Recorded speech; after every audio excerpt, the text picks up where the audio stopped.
அனைவருக்கும் வணக்கம். சற்று முன்பு வெளியான முக்கிய அறிவிப்பு. குடும்ப அட்டைதாரர்கள் பயன்பெறும் வகையில் ரேஷன் அட்டை வைத்திருக்கும் அனைவரும் கவனத்தில் கொள்ளக்கூடிய மிக மிக முக்கியமான மகிழ்ச்சியான அறிவிப்பை தமிழக அரசு வெளியிட்டுள்ளது.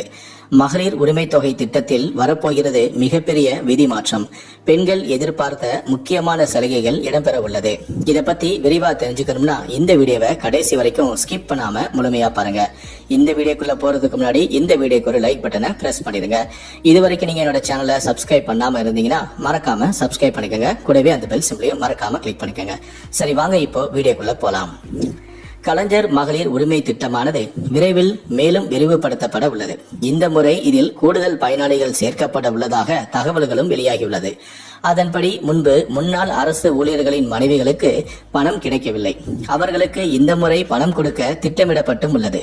அதே போல முன்னாள் கார்ப்பரேஷன் ஊழியர்களின் மனைவிகளுக்கும் பணம் கொடுக்க ஆலோசனை செய்யப்பட்டு வருகிறது. இந்த திட்டத்தில் கடந்த ஜனவரி மாதம் கூடுதல் பயனாளிகள் சேர்க்கப்பட்டுள்ளனர். இந்த திட்டத்தில் இந்த மாதம் இதே திட்டம் மறுவாழ்வு முகாம் பெண்களுக்கு விரிவுபடுத்தப்பட்டும் உள்ளது. அதற்கான ஆணையும் வெளியிடப்பட்டது. அதே போல இதுவரை விடுபட்ட பெண்களுக்கும் பணம் அனுப்பப்பட முடிவு செய்யப்பட்டும் உள்ளது. ஏற்கனவே கலைஞர் மகளிர் உரிமை திட்டத்தின் கீழ் கடந்த ஜனவரி மாதம் மேலும் சில பயனாளிகளுக்கு பணம் அளிக்கப்பட்டு வருகிறது. கடந்த 2 மாதங்களுக்கு முன்புதான் இந்த திட்டத்தில் மீண்டும் சேர 12 லட்சம் பேர் மறு விண்ணப்பம் கொடுத்திருந்தனர். இப்போது 1,07 லட்சம் பேருக்கு இந்த பணம் தற்போது கொடுக்கப்பட்டு வருகிறது. தேர்தலுக்கு பின்னர் மேலும் சிலருக்கு இந்த திட்டத்தில் பணம் வழங்கப்படவும் உள்ளது. தேர்தலுக்கு பின் புதிதாக விண்ணப்பங்களும் ஏற்கப்பட உள்ளன. சமீபத்தில் கூட இது தொடர்பாக பிரச்சாரத்தில் பேசிய அமைச்சரான உதயநிதி ஸ்டாலின் 1 கோடி பேருக்கு இந்த திட்டத்தில் கொடுக்க வேண்டும். 1,60 லட்சம் பேர் விண்ணப்பம் செய்தனர். 1,16 லட்சம் பேருக்கு இப்போது கொடுக்கின்றோம். இதில் பணம் கொடுக்கப்படாமல் போன மற்றவர்களுக்கும் 2-3 மாதத்தில் கொடுப்போம். இப்போது தேர்தல் என்பதால் கடினம், ஆனால் கண்டிப்பாக தேர்தல் முடிந்ததும் பணம் கொடுப்போம், கவலை வேண்டாம் என்று அமைச்சரான உதயநிதி ஸ்டாலின் உறுதியளித்திருந்தார் என்பது குறிப்பிடத்தக்கது. கூகுளில் போயிட்டு கலைஞர் மகளிர் உரிமை தொகை திட்டம் சொல்லிட்டு KMUT சொல்லிட்டு டைப் பண்ணிங்கனாக்கா அதுக்கான வெப்சைட் ஓப்பன் ஆகும். அந்த வெப்சைட்டில் பார்த்தீங்கன்னாக்கா இது வரைக்கும் நம்ம அப்ளிகேஷன் ஸ்டேட்டஸ் செக் பண்ணாமல் இருந்த நிலையில் இப்போ பார்த்தீங்கன்னாக்கா உங்களுக்கு அப்ளிகேஷன் செக் பண்ணதுக்கான நிலை அறிய சொல்லிட்டு உங்கள் விண்ணப்பத்தின் நிலை அறியன்றது கொடுத்துருக்காங்க. இதை வந்து அப்ளிகேஷன் செக் பண்ணதுக்கான ஆப்ஷனும் ஓப்பன் பண்ணி கொடுத்துருக்காங்க. இந்த வந்து பார்த்தீங்கன்னாக்கா இந்த அப்ளிகேஷன் உங்களோட அப்ளிகேஷன் என்ன காரணத்துக்காக நிராகரிக்கப்பட்டது, இப்போ நீங்கள் ஆல்ரெடி வாங்கினே இருந்தீங்க, அவங்களுக்கு இந்த தகவல் கொடுத்துருக்காங்க. பொதுமக்கள் உள்நுழைவுன்னு சொல்லிட்டு இருக்கு பாருங்கள்.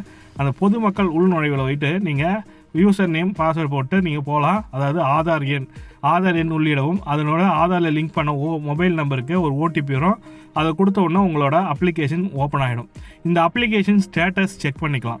அப்ளிகேஷன் ஸ்டேட்டஸ் வந்து செக் பண்ணிங்கனாக்கா இதை பேஸ் பண்ணி தான் நீங்கள் செக் பண்ணுற மாதிரி இருக்கும். அந்த கலைஞர் மகளிர் உரிமை தொகை வெப்சைட்டில் இந்த ஸ்டேட்டஸ் செக் பண்ணதுக்கான ஆப்ஷன் வந்து இப்போ ஓப்பன் பண்ணி கொடுத்துருக்காங்க.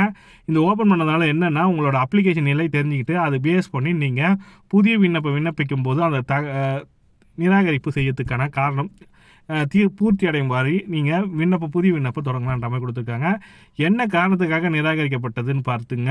இப்போ பார்த்தீங்கன்னாக்கா உங்களோட 4 சக்கர வாகனம் இருக்குது, இல்லை யூனிட் அதிகமாக ஓட்டியிருக்கீங்க, அப்படின்னா நீங்கள் இன்கம் டேக்ஸ் ஃபைல் பண்ணியிருக்கீங்க, இப்படின்ற மாதிரி நிறைய பேர் சொல்லியிருக்காங்க. அதுவும் இல்லாத தேர்தலில் பார்த்தீங்கன்னாக்கா மக்கள் வந்து நிறைய பேர் குறையாவே சொல்லிட்டு இருக்காங்க. தகுதியானவர்கள் மட்டும்தான் கொடுக்கப்படுன்றீங்க, ஆனால் நாங்களாம் தகுதி இல்லாதவர்களான்ற மாதிரி தமிழக முதலமைச்சரிடமே ஒரு பெண் தொழிலாளி வந்து கேள்வி கேட்டிருந்தாங்க.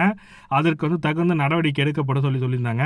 அந்த நடவடிக்கை தான் இப்போ பார்த்தீங்கன்னாக்கா அப்ளிகேஷன் செய்திருக்காங்க. செய்த தங்கள் ஆதார் எண் எங்களிடம் தரவு பட்டியலில் இல்லை சொல்லி கொடுத்துருக்காங்க பாருங்க. இந்த நிலையினால தான் உங்கள் அப்ளிகேஷன் ரிஜெக்ட் ஆயிருந்ததுன்னா இப்போ உங்களோட ஆதார் எண்ணை இணைக்கும்படி கேட்டிருக்காங்க. இதை பேஸ் பண்ணி நீங்கள் அப்ளிகேஷன் ஸ்டேட்டஸ் செக் பண்ணிங்க.